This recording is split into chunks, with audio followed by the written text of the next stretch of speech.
Hello guys, അപ്പോൾ ഇന്ന് വന്നിട്ടുള്ളത് ഇന്നത്തെ ലഞ്ച് സ്പെഷ്യൽ പറയാനാണ്. ലഞ്ച് സ്പെഷ്യലിന് കേര മുളകിട്ടത്.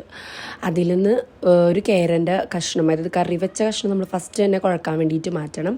അത് കഴിഞ്ഞിട്ട് നമ്മുടെ കക്കറിച്ചി ഒലത്തിയതും നമ്മുടെ ചെമ്മീൻപുളി അച്ചാറും. ചെമ്മീൻപുളി മലപ്പുറം ഭാഗങ്ങളിൽ ഇരുമ്പാമ്പുളി എന്ന് പറയും, ഇവിടെ ചെമ്മീൻപുളി എന്ന് പറയാം കൊച്ചിയിൽ. അപ്പോൾ ചെമ്മീൻപുളി അച്ചാറും കേര ഫ്രൈയും കൂട്ടിയിട്ടൊരു പിടി പിടിക്കണം ഫസ്റ്റ് തന്നെ നമ്മൾ. എന്നിട്ട് പിന്നെ നമ്മുടെ പപ്പടം മെയിനാണ്. പപ്പടം കൂടിയിട്ട് നന്നായി കുഴച്ചിട്ട് നമ്മൾ ഒരു ഉണ്ടാക്കിയിട്ടാട്ടോ. ഞാൻ ഉണ്ടാക്കിയിട്ട് കഴിക്കുക, എല്ലാവരും ഉണ്ടാക്കിയിട്ട് കഴിക്കാറില്ല, പക്ഷെ ഞാൻ അങ്ങനെയാണ്, എൻ്റെ ടേസ്റ്റ് അങ്ങനെയാണ് വരുന്നത് ഉണ്ടാക്കിയിട്ട്. പിന്നെ നമ്മൾ ലഞ്ച് തിന്നുമ്പം ഒരു ഇംഗ്ലീഷ് സീരീസൊക്കെ വെച്ചിട്ട് അങ്ങനെ ആസ്വദിച്ചാണ് കഴിക്കുന്നത്. പിന്നെ ഞാൻ ഫുഡ് കഴിക്കുമ്പോൾ എസ് ഉറങ്ങുന്നത് നോക്കിയിട്ടാണ് കഴിക്കുക. കാരണം എനിക്ക് നല്ല ആസ്വദിച്ച് കഴിക്കണം, പയ്യെ കഴിക്കണം. പിന്നെ ഫോട്ടോ ഒക്കെ എടുക്കാൻ വേണ്ടി നിൽക്കുന്നുണ്ട്. അപ്പോൾ ഇന്നത്തേക്കുള്ളതായി, ഇനി ബാക്കി നാളെ. Tata bye bye, see U.